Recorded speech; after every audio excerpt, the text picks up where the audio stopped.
first of all, how did you come across your faith?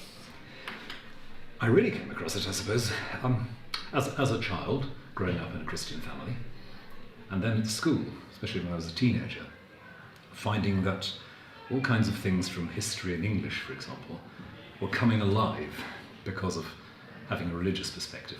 I thought, that's what that's about, that's what that's about. So in my teens I felt a tremendous kind of flowering of faith because it was connecting with other things. Next of all, what has been your greatest achievement to date? I sometimes think my greatest achievement was just surviving being Archbishop of Canterbury for 10 years. But I think looking back on my time when I was Archbishop, the thing I'm most grateful for is putting together a global network of Anglican societies and groups that were working for development in the developing world. There were lots of local groups like that, but they needed to be connected together, so I tried to put them together so they would work better. And that seems to have worked, so I'm quite proud of that. Do you think democracy has become less tolerant towards the minority? I think it has. I think the trouble is people think that if you've had a majority vote, that's the end of the story. And in fact, it's not like that, because you have a vote that enables you to move on, take some decisions, but it doesn't mean you've stopped thinking about it, and it doesn't mean that the minority necessarily have changed their mind. They're going to be there. You have to live with them. So you've got to find some way of not just tolerance, but real engagement and respect between majority and minority. What has been your reaction to President Trump's recent travel ban on several Muslim-majority countries?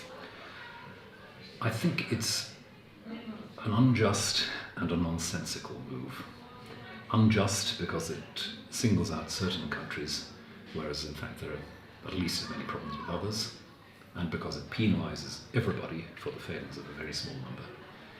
Nonsensical because the threats that America believes it faces don't come from these places, and in fact the result of it all is to increase instability, anger, discontent elsewhere. If you don't allow people in, they've got to go somewhere else. If they go somewhere else, they can increase tension there. That comes back to the States. I think it's a terrible move. Oh, so do I. Good. What is your thought on the current stance of British politics as a whole? I think we're in a very muddled state in British politics. I think that we're still coming to terms with what the referendum last year really meant. I think a lot of people discovered rather late that it was a referendum, not an opinion poll. I think very few people had worked through the consequences of it. And the effect on our party systems has been a bit strange too. That we haven't at the moment got a very coherent opposition, and any government needs a good opposition. So I feel we're in a very melting pot stage of politics. I suspect that in 10 years' time, some of the traditional party patterns may have changed quite a bit. I feel like we're in a very muddled state too, especially after the Article 50 discussions. What have you done after stepping down as Archbishop? I've been involved in two things since I stepped down. I went back to Cambridge to be the head of a college, and that's a nice thing to do, which I'm very much enjoying, some teaching, some fundraising for the college and so on. But I'm also now the chair of Christian Aid, which is an international aid organisation, so we have work in about 40 different countries, developing education, agriculture and so forth with local groups. So I'm very proud to be involved with that. I think it has a good record, and it means that I sometimes get to travel a bit and see what can be done with these very poor and very struggling communities, and how we're trying to help lift them up to more self-reliance. That sounds amazing. Please, could you expand on this a tiny bit more? Christian Aid's been going for 70 years, and originally it was founded after the Second World War to deal with the refugee crisis of the 1940s. It's very ironic that we're thinking about another huge set of challenges with refugees, but it broadened out from just dealing with European refugees in the 40s to dealing with people who are disadvantaged right across the world. We've undertaken, for example, work with small cooperative groups I visited a group in South Sudan a couple of years ago of women living in Juba, the capital city, who were making a living by handicrafts and working as a cooperative.